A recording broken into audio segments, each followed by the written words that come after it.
একটা পাখির পেটের ভেতরে কোনো দানা পানি নাই, কিন্তু আল্লাহর উপর তাওয়াক্কুল করে পাখিগুলো যখন বের হয়ে যায়, বিকেল বেলা পেট ভর্তি করে ওদর ভর্তি করে আবার পাখির নিরে পাখিগুলোরে ফিরিয়ে দেয় কে?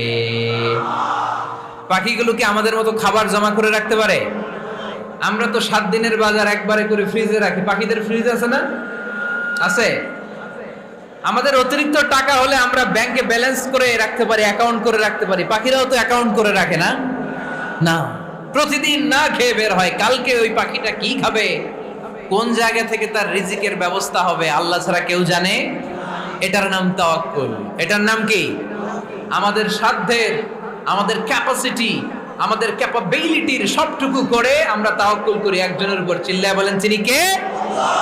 এজন্য ইসলাম আমাদেরকে শিখায়, সালাত যখন শেষ বের হয়ে যাও, কাজে নেমে পড়ো। কাজে কোনো লজ্জা